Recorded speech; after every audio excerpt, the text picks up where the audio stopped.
Tela 1 está de volta, hoje de novo com o vereador Pedro Paulo, debatendo o assunto da Copa do Mundo de 2014.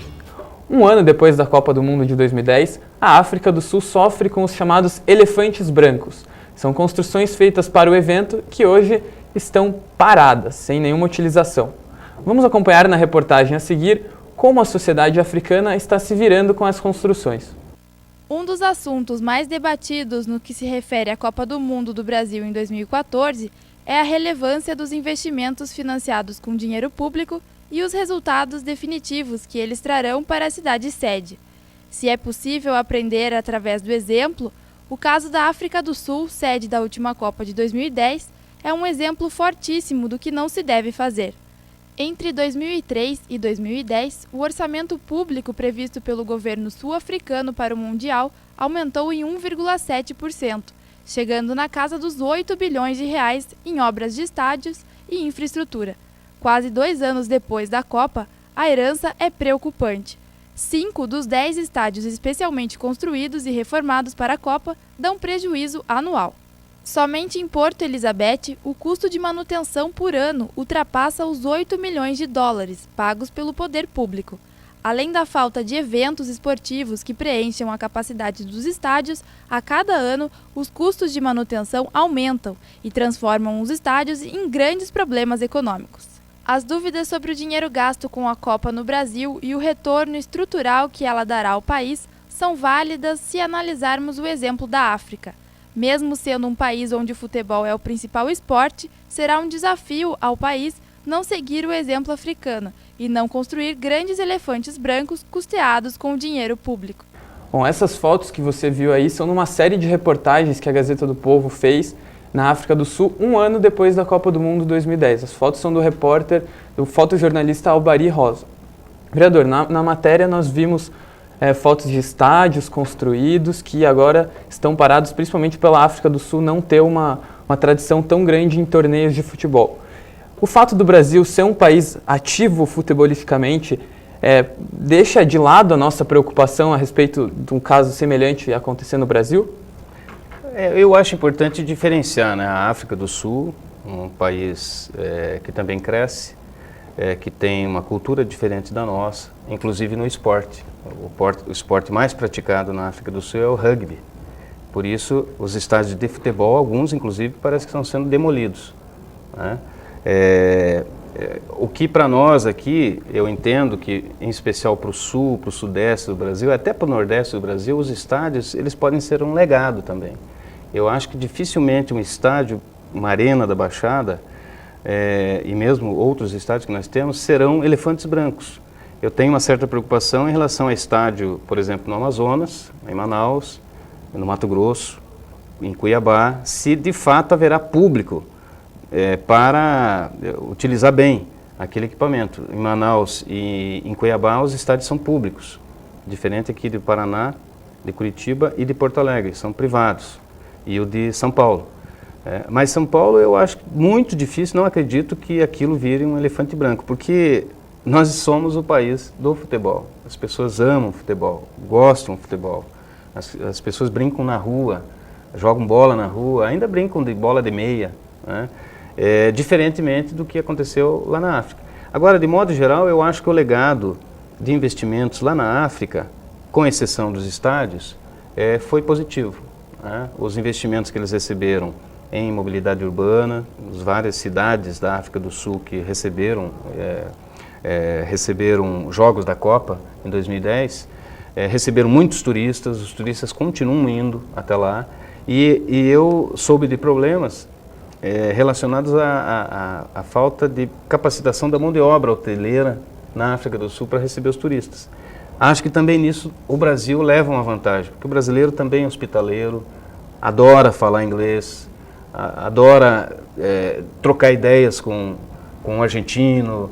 Sendo estrangeiro, o brasileiro ele trata com carinho, né? É parte da nossa cultura. Então, acho que nós temos muito mais a receber, inclusive a ganhar, né, o que nós chamamos de legado, de herança positiva, do que a perder com a realização da Copa. E a questão do turismo, nós já falamos, a questão dos estádios.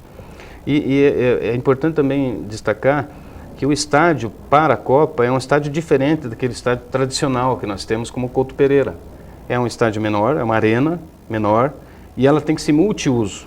Quer dizer, o estádio não é só para a realização de um jogo de futebol, da Copa ou de um campeonato. É para shows, é para encontros, com salas, com restaurantes, é um espaço, é um equipamento, né, multiuso, porque também é exigência da FIFA. Uma das preocupações da FIFA, e muito mais do governo brasileiro, é que de fato essa preocupação com elefantes grandes, elefantes brancos, não se torne realidade.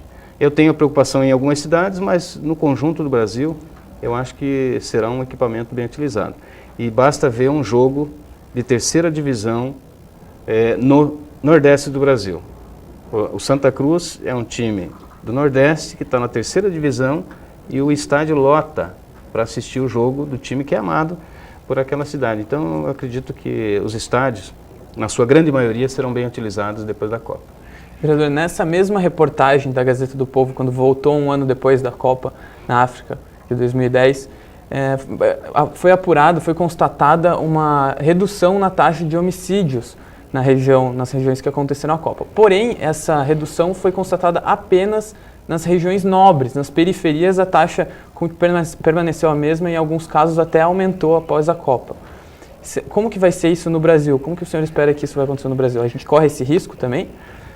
Eu acho que nós temos algumas experiências boas na área da segurança acontecendo no Brasil, como é o caso da UPP lá no Rio de Janeiro, e uma tentativa de executar através da UPS aqui no Paraná. É uma iniciativa boa. No Rio de Janeiro tem tido resultado positivo, mas não é um resultado definitivo e nem de curto prazo, né? Porque a política de segurança ela tem que entender a inteligência policial, capacitação policial, mas também política pública, né? Para evitar a exclusão social. Porque, uma grande parte, as pessoas, não tendo a sua qualificação para o trabalho, condições adequadas de educação, recebem pouco, né? E isso, de certa forma, gera conflito, né? Então, também nessa área, existem vários organismos do governo, em todos os níveis, que estão se preparando também para aprimorar a política de segurança, né? E as pessoas, pelo menos algumas pessoas, confundem que seria só para a Copa. Não é só para a Copa. Tudo que foi feito para a Copa tem que ser um legado para o nosso povo. Também na área da segurança. Equipando mais o policial, qualificando mais ele, dando mais condição, integrando as polícias, Polícia Federal, com a Civil, com a Militar, né? E aí eu acho que o desafio é geral, porque todos os estados do Brasil e as cidades da Copa têm problemas na área da segurança. O desafio está colocado para os governos e também para a sociedade, né? De garantir que esses investimentos sejam bem aplicados na área da segurança também. E, vereador, agora para encerrar, queria que você respondesse essa pergunta de uma forma direta. O Brasil vai estar pronto em 2014 para receber a Copa sem maiores problemas? Eu sou otimista e sou, inclusive, um grande defensor da realização da Copa. Acho que o Brasil tem muito a ganhar e o que está sendo testado é a nossa capacidade de brasileiro, de executar essas obras, de garantir que isso seja um legado, de enfrentar os problemas, de desvio, de corrupção. Isso tem que ser enfrentado, tem que ter punição. E, ao mesmo tempo, que todos os investimentos eles devem ser transparentes. A sociedade tem um papel também de acompanhar, né? De acompanhar os órgãos de fiscalização, porque são muitos, né? Nós temos Tribunal de Contas do Estado, União, Ministério Público, Federal, Estadual, câmaras municipais, assembleias, todos são órgãos de fiscalização. Então, a sociedade tem que acompanhar e tem que cobrar que esses órgãos cumpram o seu papel. E aos governos que são responsáveis em gastar o dinheiro, tem a responsabilidade de gastar bem, com transparência, sob pena de serem punidos, né? Eu sou muito otimista, acho que o Brasil vai ganhar muito e que, além disso, vai sobrar muita coisa boa para o nosso país no pós-Copa, né? O que nós chamamos de legado. Então, eu acredito que o legado será positivo, o que não significa dizer que nós não teremos problemas pela frente. Os desafios são grandes e estão colocados. Vereador, gostaria muito de agradecer a sua presença. A gente sabe que o tema da Copa 2014 é muito amplo, a gente precisaria de muito mais tempo para discutir. Com certeza. Mas toda a nossa discussão aqui foi válida, deixamos o espaço em aberto para que numa próxima oportunidade, talvez repetimos esses questionamentos todos. Eu que agradeço e estou sempre à disposição. Acho que isso é tema de debate da sociedade brasileira, além dos governos, até a realização da Copa. Muito obrigado. O Tela 1 Entrevista de hoje fica por aqui. Se quiser participar com dicas e sugestões, mande um e-mail para tela1@up.com.br. Até a próxima!